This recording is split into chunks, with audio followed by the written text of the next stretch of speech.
अस्सलाम वालेकुम स्टूडेंट्स। बेटा इससे पहले हमने रियल नंबर की प्रॉपर्टी डिस्कस किया था।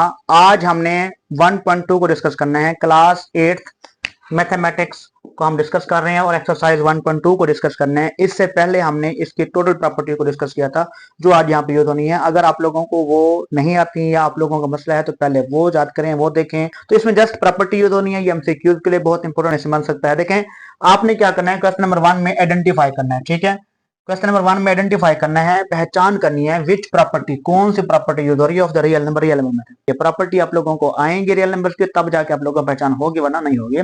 तो सबसे पहले देखें, अगर कोई नंबर ऐसा हो जैसे 11 है, 11 में हम कोई ऐसा नंबर ऐड करें कि वो फिर से 11 रह जाए, इस तरह की प्रॉपर्टी को हम एडिटिव प्रॉपर्टी कहते हैं।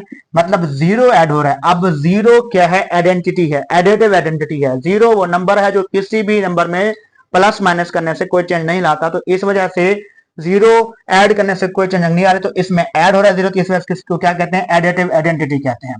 दूसरा है कि अगर हमारे पास कोई 3 नंबर हो, A B C X Y Z, इनको आपस में जगह तब्दील कर देने से मल्टीप्लाई करें, मतलब हमने पहले y को z से मल्टीप्लाई करके फिर x को से मल्टीप्लाई किया, या यहाँ x को y से मल्टीप्लाई करके फिर z से मल्टीप्लाई किया, जिस तरह मर्जी इसको जगह चेंज करने के बावजूद भी इनमें कोई चेंज नहीं आ रहा। तो अब इस तरह की प्रॉपर्टी को हम कहते हैं कि ये एसोसिएटिव प्रॉपर्टी। एसोसिएटिव कहते हैं तबादले को, चेंज को, यानी 3 नंबर। एसोसिएटिव प्रॉपर्टी में 3 नंबर यूज होंगे। पहले किसी 2 को मल्टीप्लाई करके तीसरे के साथ करें, या पहले आखिरी 2 को मल्टीप्लाई करके फर्स्ट के साथ मल्टीप्लाई करें, तो इस तरह की प्रॉपर्टी क्या कहलाती है? Associative property. एसोसिएटिव प्रॉपर्टी भी 2 तरह की होती है। अगर मल्टीप्लाई का साइन है तो property with respect to multiplication, अगर एडिशन का साइन है तो क्या होगी? Associative property with respect to addition. तो यहाँ मल्टीप्लाई का साइन है, इस वजह से हमने क्या कहा इसको, ये कौन सी प्रॉपर्टी है? Associative property with respect to addition. अब ये देखें, प्लस 12 के साथ हम क्या चीज प्लस करें कि वो 0 है, यानी प्लस 12 है, इसके साथ क्या चीज हम ऐड करें कि आंसर 0 है। प्लस 12 के साथ हम अगर माइनस 12 को ऐड करते हैं, देखें प्लस 12 है, इसके साथ माइनस 12 को ऐड किया तो आंसर क्या आया? 0।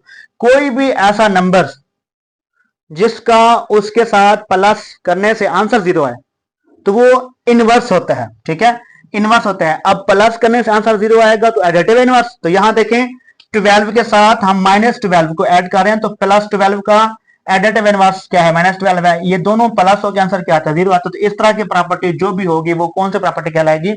Additive inverse. यानी कोई एक नंबर है, उसमें उसके साथ क्या ऐसा नंबर ऐड करें कि आंसर 0 है, जो आंसर दोनों का प्लस करने से आंसर 0 आएगा, तो वो नंबर उसका इनवर्स कहलाएगा, एडिटिव इनवर्स। यानी प्लस करने से आंसर 0 आ रहा है, तो प्लस 12 के साथ हमने अगर माइनस 12 ऐड किया तो आंसर क्या आया? 0। तो इस तरह की प्रॉपर्टी को क्या कहते हैं? एडिटिव इनवर्स है। अब देखें यहाँ पे 14 प्लस 20 है और यहाँ 20 प्लस 14 है। इधर 14 पहले है 20 बाद में, इधर 20 पहले 14 बाद में, दोनों एक दूसरे का चेंज करने से उनको प्लस किया जा रहा है, आंसर फिर भी सेम रहेगा। इस तरह की कोई भी प्रॉपर्टी जिनके जगह आगे पीछे तब्दील कर देने के बाद भी उनमें आंसर सेम रहे, अब अगर इनमें जगह चेंज करने से आंसर सेम आ रहा है तो वो कौन सी प्रॉपर्टी कहलाता है? कॉमोटेटिव।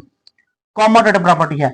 अगर प्लस करने से हम प्लस कर रहे हो तो विद रिस्पेक्ट टू एडिशन, अगर मल्टीप्लाई कर रहे हैं विद रिस्पेक्ट टू मल्टीप्लीकेशन। तो यहाँ प्लस कर रहे हैं 20 को 14 की जगह पे, 14 को 20 की जगह पे, फिर भी उनमें कोई चेंज नहीं आ रहा था। मतलब उन दोनों में हम आगे पीछे रकम को तब्दील करने के बावजूद भी वो वैसा का वैसा रहता है, तो ये कॉमोटेटिव प्रॉपर्टी कहलाती है।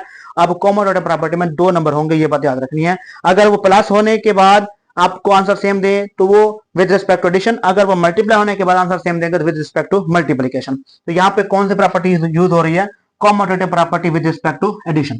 तो ये देखें स्क्वायर रूट 5 है और ये स्क्वायर रूट 5 है, दोनों मल्टीप्लाई हो रहे हैं।